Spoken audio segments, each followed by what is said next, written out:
La Bible en un an. Lecture du 24 août.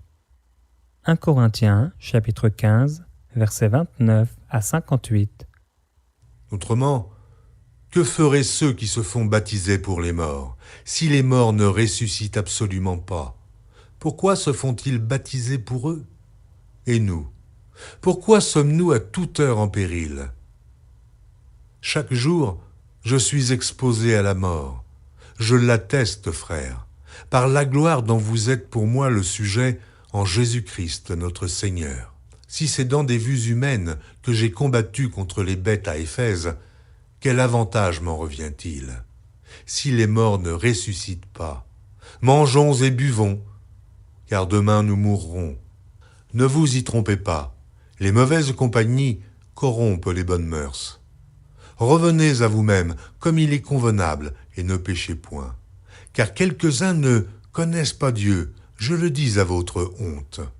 Mais quelqu'un dira, comment les morts ressuscitent-ils et avec quel corps reviennent-ils? Insensé, ce que tu sèmes ne reprend point vie s'il ne meurt. Et ce que tu sèmes, ce n'est pas le corps qui naîtra. C'est un simple grain de blé peut-être, ou quelque autre semence. Puis Dieu lui donne un corps comme il lui plaît, et à chaque semence, il donne un corps qui lui est propre. Toute chair n'est pas la même chair, mais autre est la chair des hommes, autre celle des quadrupèdes, autre celle des oiseaux, autre celle des poissons. Il y a aussi des corps célestes et des corps terrestres. Autre est l'éclat du soleil, autre l'éclat de la lune, et autre l'éclat des étoiles. Même une étoile diffère en l'éclat d'une autre étoile. Ainsi en est-il de la résurrection des morts. Le corps est semé corruptible, il ressuscite incorruptible. Il est semé méprisable, il ressuscite glorieux. Il est semé infirme, il ressuscite plein de force. Il est semé corps animal, il ressuscite corps spirituel. S'il y a un corps animal, il y a aussi un corps spirituel. C'est pourquoi il est écrit « Le premier homme, Adam, devint une âme vivante. Le dernier Adam est devenu un esprit vivifiant. Mais ce qui est spirituel n'est pas le premier, c'est ce qui est animal. Ce qui est spirituel vient ensuite. Le premier homme tiré de la terre est terrestre, le second homme est du ciel. Tel est le terrestre, tels sont aussi les terrestres. Et tel est le céleste, tels sont aussi les célestes. Et de même que nous avons porté l'image du terrestre, nous porterons aussi l'image du céleste. Ce que je dis, frères, c'est que la chair et le sang ne peuvent hériter le royaume de Dieu, et que la corruption n'hérite pas l'incorruptibilité. Voici, je vous dis un mystère. Nous ne mourrons pas tous, mais tous nous serons changés, en un instant, en un clin d'œil, à la dernière trompette. La trompette sonnera, et les morts ressusciteront incorruptibles, et nous serons changés. Car il faut que ce corps corruptible revête l'incorruptibilité, et que ce corps mortel revête l'immortalité. Lorsque ce corps corruptible aura revêtu l'incorruptibilité, et que ce corps mortel aura revêtu l'immortalité, alors s'accomplira la parole qui est écrite « La mort a été engloutie dans la victoire. Ô mort, où est ta victoire? Ô mort, où est ton aiguillon? L'aiguillon de la mort, c'est le péché, et la puissance du péché, c'est la loi. Mais grâce soit rendue à Dieu, qui nous donne la victoire par notre Seigneur Jésus-Christ. Ainsi, mes frères bien-aimés, soyez fermes, inébranlables, travaillant de mieux en mieux à l'œuvre du Seigneur, sachant que votre travail ne sera pas vain dans le Seigneur. Job, chapitre 12. Job prit la parole et dit : On dirait, en vérité, que le genre humain c'est vous, et qu'avec vous doit mourir la sagesse. J'ai tout aussi bien que vous de l'intelligence, moi. Je ne vous suis point inférieur. Et qui ne sait les choses que vous dites? Je suis pour mes amis un objet de raillerie, quand j'implore le secours de Dieu. Le juste, l'innocent, un objet de raillerie. Au malheur le mépris.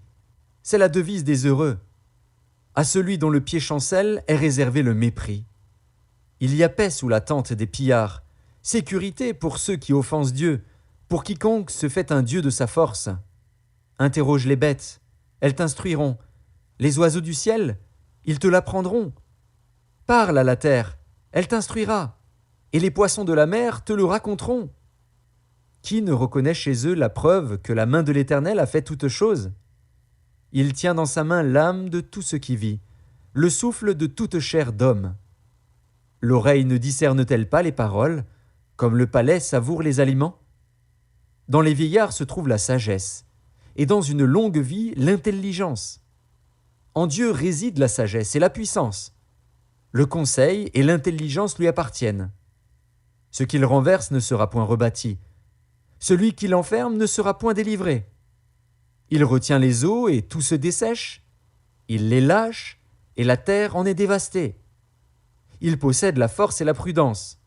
Il maîtrise celui qui s'égare ou fait égarer les autres. Il emmène captifs les conseillers. Il trouble la raison des juges. Il délie la ceinture des rois. Il met une corde autour de leurs reins. Il emmène captifs les sacrificateurs. Il fait tomber les puissants. Il ôte la parole à ceux qui ont de l'assurance. Il prive de jugement les vieillards. Il verse le mépris sur les grands. Il relâche la ceinture des forts. Il met à découvert ce qui est caché dans les ténèbres. Il produit à la lumière l'ombre de la mort. Il donne de l'accroissement aux nations, et il les anéantit. Il les étend au loin, et il les ramène dans leurs limites. Il enlève l'intelligence aux chefs des peuples, il les fait errer dans les déserts sans chemin. Il tâtonne dans les ténèbres, et ne voit pas clair. Il les fait errer comme des gens ivres. Job, chapitre 13. Voici, mon œil a vu tout cela. Mon oreille l'a entendu et y a pris garde. Ce que vous savez, je le sais aussi, je ne vous suis point inférieur. Mais je veux parler au Tout-Puissant, je veux plaider ma cause devant Dieu. Car vous n'imaginez que des faussetés, vous êtes tous des médecins de néant. Que n'avez-vous gardé le silence? Vous auriez passé pour avoir de la sagesse. Écoutez, je vous prie, ma défense, et soyez attentifs à la réplique de mes lèvres. Direz-vous en faveur de Dieu ce qui est injuste, et pour le soutenir, allégrez-vous des faussetés? Voulez-vous avoir égard à sa personne? Voulez-vous plaider pour Dieu? S'il vous sonde, vous approuvera-t-il? Ou le tromperez-vous comme on trompe un homme? Certainement il vous condamnera, si vous n'agissez en secret que par égard pour sa personne. Sa majesté ne vous épouvantera-t-elle pas? Sa terreur ne tombera-t-elle pas sur vous? Vos sentences sont des sentences de cendre, vos retranchements sont des retranchements de boue. Taisez-vous, laissez-moi, je veux parler. Il m'en arrivera ce qu'il pourra. Pourquoi saisirais-je ma chair entre les dents? J'exposerais plutôt ma vie. Voici, il me tuera, je n'ai rien à espérer, mais devant lui je défendrai ma conduite. Cela même peut servir à mon salut, car un impie n'ose paraître en sa présence. Écoutez, écoutez mes paroles, prêtez l'oreille à ce que je vais dire. Me voici prêt à plaider ma cause. Je sais que j'ai raison. Quelqu'un disputera-t-il contre moi? Alors je me tais, et je veux mourir. Seulement, accorde-moi 2 choses, et je ne me cacherai pas de loin de ta face. Retire ta main de dessus moi, et que tes terreurs ne me troublent plus. Puis appelle, et je répondrai. Ou si je parle, réponds-moi. Quel est le nombre de mes iniquités et de mes péchés? Fais-moi connaître mes transgressions et mes péchés. Pourquoi caches-tu ton visage, et me prends-tu pour ton ennemi? Veux-tu frapper une feuille agitée? Veux-tu poursuivre une paille desséchée? Pourquoi m'infliger d'amères souffrances, me punir pour des fautes de jeunesse? Pourquoi mettre mes pieds dans les ceps, surveiller tous mes mouvements, tracer une limite à mes pas, quand mon corps tombe en pourriture, comme un vêtement que dévore la teigne. Job, chapitre 14. L'homme né de la femme. Sa vie est courte, sans cesse agitée. Il naît, il est coupé comme une fleur, il fuit et disparaît comme une ombre. Et c'est sur lui que tu as l'œil ouvert, et tu me fais aller en justice avec toi. Comment d'un être souillé sortira-t-il un homme pur? Il n'en peut sortir aucun. Si ses jours sont fixés, si tu as compté ses mois, si tu en as marqué le terme qu'il ne saurait franchir, détourne de lui les regards et donne-lui du relâche, pour qu'il ait au moins la joie du mercenaire à la fin de sa journée. Un arbre a de l'espérance. Quand on le coupe, il repousse, il produit encore des rejetons. Quand sa racine a vieilli dans la terre, quand son tronc meurt dans la poussière, il reverdit à l'approche de l'eau, il pousse des branches comme une jeune plante. Mais l'homme meurt, et il perd sa force. L'homme expire. Et où est-il? Les eaux des lacs s'évanouissent, les fleuves tarissent et se dessèchent. Ainsi l'homme se couche et ne se relèvera plus. Il ne se réveillera pas tant que les cieux subsisteront, il ne sortira pas de son sommeil. Oh, si tu voulais me cacher dans le séjour des morts, m'y tenir à couvert jusqu'à ce que ta colère fût passée, et me fixer un terme auquel tu te souviendras de moi. Si l'homme, une fois mort, pouvait revivre, j'aurais de l'espoir tout le temps de mes souffrances, jusqu'à ce que mon état vînt à changer. Tu appellerais alors, et je te répondrais, tu languirais après l'ouvrage de tes mains. Mais aujourd'hui tu comptes mes pas, tu as l'œil sur mes péchés. Mes transgressions sont scellées en un faisceau, et tu imagines des iniquités à ma charge. La montagne s'écroule et périt, le rocher disparaît de sa place, la pierre est broyée par les eaux, et la terre emportée par leur courant. Ainsi tu détruis l'espérance de l'homme. Tu es sans cesse à l'assaillir, et il s'en va. Tu le défigures, puis tu le renvoies. Que ses fils soient honorés, il n'en sait rien. Qu'il soit dans l'abaissement, il l'ignore. C'est pour lui seul qu'il éprouve de la douleur en son corps. C'est pour lui seul qu'il ressent de la tristesse en son âme. Job, chapitre 15. Éliphaz de Théman prit la parole et dit : Le sage répond-il par un vain savoir? Se gonfle-t-il la poitrine du vent d'Orient? Est-ce par d'inutiles propos qu'il se défend? Est-ce par des discours qui ne servent à rien? Toi, tu détruis même la crainte de Dieu. Tu anéantis tout mouvement de piété devant Dieu. Ton iniquité dirige ta bouche, et tu prends le langage des hommes rusés. Ce n'est pas moi, c'est ta bouche qui te condamne. Ce sont tes lèvres qui déposent contre toi. Es-tu né le premier des hommes? As-tu été enfanté avant les collines? As-tu reçu les confidences de Dieu? As-tu dérobé la sagesse à ton profit? Que sais-tu que nous ne sachions pas? Quelle connaissance as-tu que nous n'ayons pas?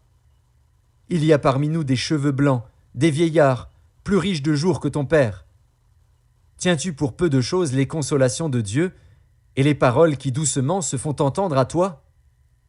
Où ton cœur t'entraîne-t-il? Et que signifie ce roulement de tes yeux? Quoi? C'est contre Dieu que tu tournes ta colère et que ta bouche exhale de pareils discours. Qu'est-ce que l'homme pour qu'il soit pur? Celui qui est né de la femme peut-il être juste? Si Dieu n'a pas confiance en ses saints, si les cieux ne sont pas purs devant lui, combien moins l'être abominable et pervers, l'homme qui boit l'iniquité comme l'eau? Je vais te parler, écoute-moi.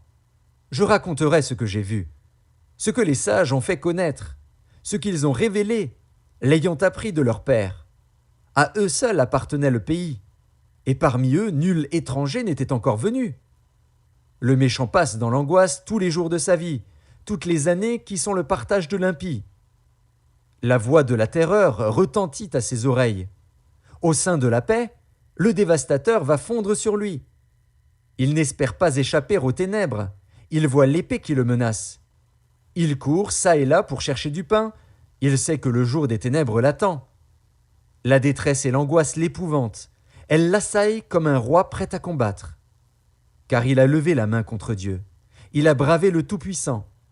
Il a eu l'audace de courir à lui sous le dos épais de ses boucliers. Il avait le visage couvert de graisse, les flancs chargés d'embonpoint. et il habite des villes détruites, des maisons abandonnées, sur le point de tomber en ruine.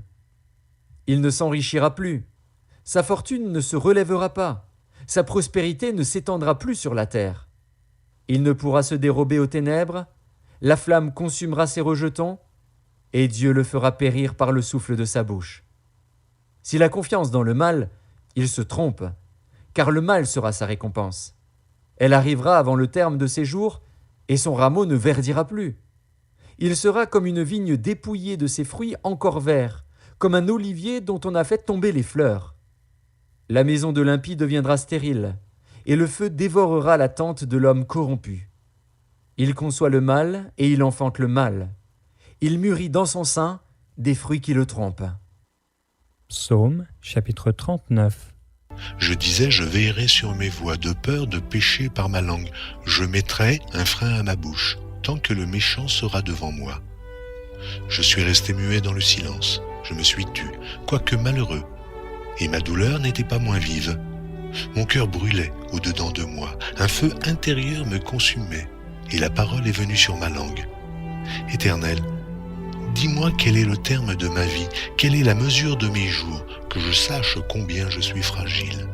Voici, tu as donné à mes jours la largeur de la main, et ma vie est comme un rien devant toi. Oui, tout homme debout n'est qu'un souffle. Oui, l'homme se promène comme une ombre, il s'agite vainement, il amasse et il ne sait qui recueillera.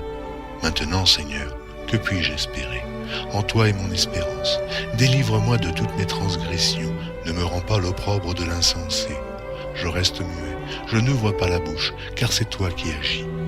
Détourne de moi tes coups, je succombe sous les attaques de ta main. Tu châties l'homme en le punissant de son iniquité. Tu détruis comme la teigne ce qu'il a de plus cher. Oui, tout homme est un souffle. Écoute ma prière éternelle et prête l'oreille à mes cris. Ne sois pas insensible à mes larmes, car je suis un étranger chez toi, un habitant, comme tous mes pères. Détourne de moi le regard et laisse-moi respirer avant que je m'en aille et que je ne sois plus. Proverbe, chapitre 21, versets 30 et 31. Il n'y a ni sagesse, ni intelligence, ni conseil en face de l'Éternel. Le cheval est équipé pour le jour de la bataille, mais la délivrance appartient à l'Éternel.